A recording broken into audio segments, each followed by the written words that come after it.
org. Story of My Life by Helen Keller. Read by Maria Euther on June 6, 2006 in London, England.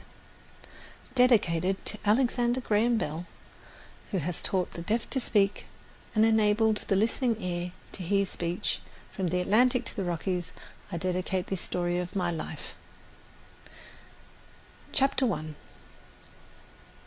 It is with a kind of fear that I begin to write the history of my life. I have, as it were, a superstitious hesitation in lifting the veil that clings about my childhood like a golden mist. The task of writing an autobiography is a difficult one. When I try to classify my earliest impressions, I find that fact and fancy look alike across the years that link the past with the present. The woman paints the child's experiences in her own fantasy. A few impressions stand out vividly from the first years of my life, but the shadows of the prison house are on the rest.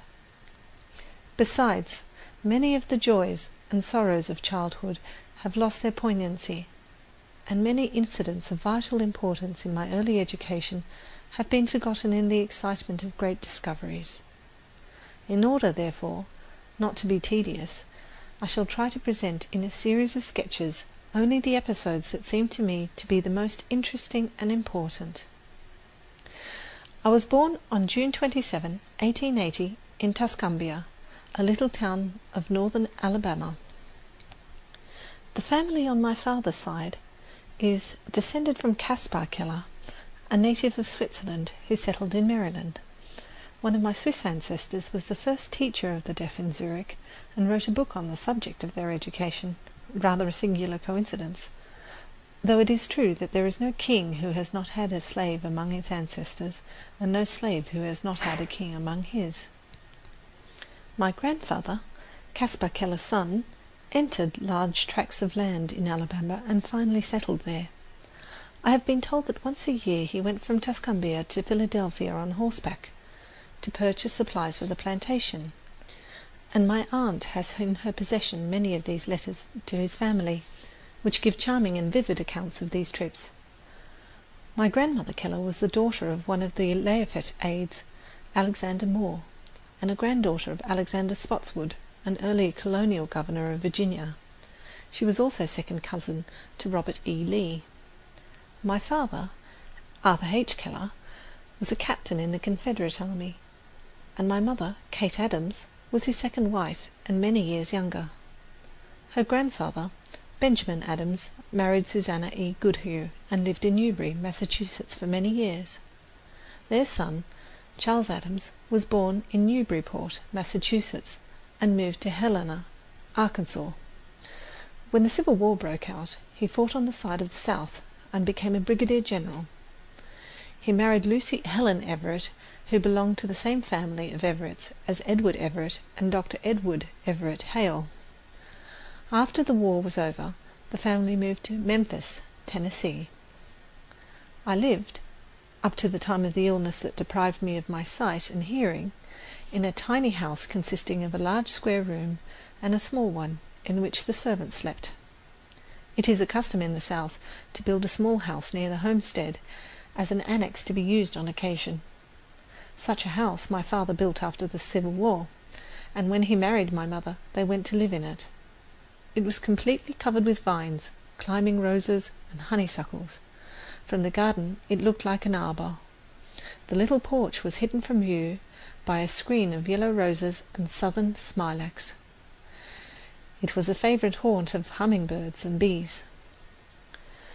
The Keller homestead, where the family lived, was a few steps from our little rose bower. It was called Ivy Green, because the house and the surrounding trees and fences were covered with beautiful English ivy. Its old-fashioned garden was the paradise of my childhood. Even in the days before my teacher came, I used to feel along the square, stiff boxwood hedges, and, guided by the sense of smell, I would find the first violets and lilies. There, too, after a fit of temper, I went to find comfort and to hide my hot face in the cool leaves and grass.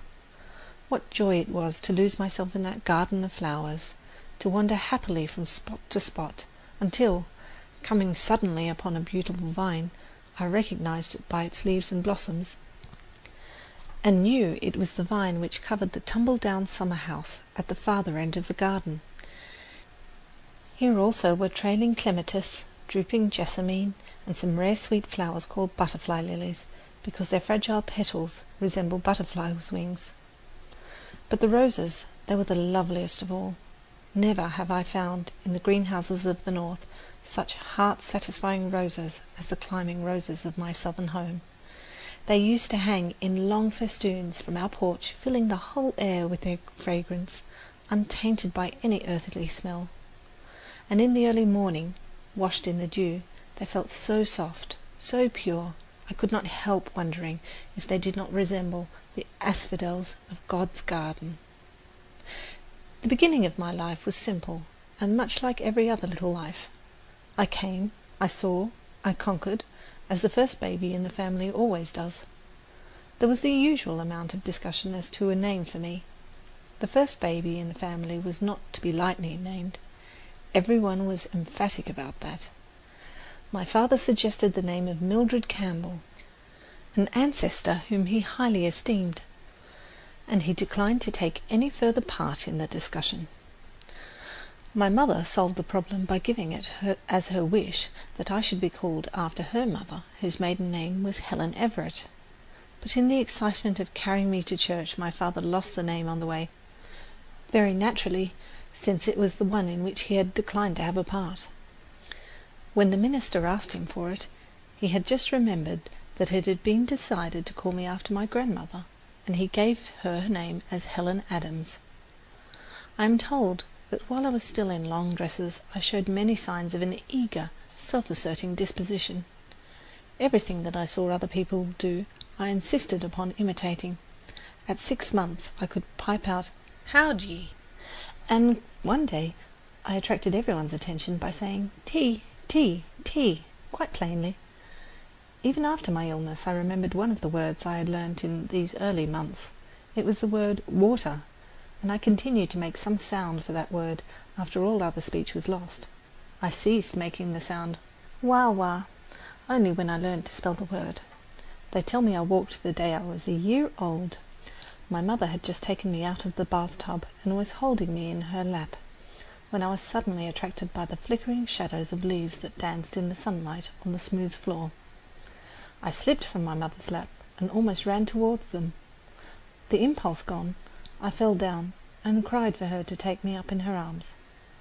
These happy days did not last long. One brief spring, musical with the song of robin and mockingbird, one summer rich in fruit and roses, one autumn of golden crimson sped by, and left their gifts at the feet of an eager, delighted child. Then, in the dreary month of February, came the illness which closed my eyes and ears and plunged me into the unconsciousness of a newborn baby. They called it acute congestion of the stomach and brain. The doctor thought I could not live. Early one morning, however, the fever left me as suddenly and mysteriously as it had come. There was great rejoicing in the family that morning, but no one, not even the doctor, knew that I should never see or hear again. I fancy I still have confused recollections of that illness. I especially remembered the tenderness with which my mother tried to soothe me in my waking hours of fret and pain, and the agony and bewilderment with which I awoke after a tossing half-sleep, and turned my eyes so dry and hot to the wall, away from the once-loved light, which came to me dim and yet more dim each day. But except for these fleeting memories, if indeed they be memories, it all seems very unreal, like a nightmare. Gradually I got used to the silence and darkness that surrounded me, and forgot that it had ever been different, until she came, my teacher, who was to set my spirit free. But during the first 19 months of my life I had caught glimpses of broad green fields, a luminous sky, trees and flowers, which the darkness that followed could not wholly blot out. If we have once seen, the day is ours, and what the day has shown. End of Chapter 1. Read by Maria Euther on June 6, 2006 in London, England.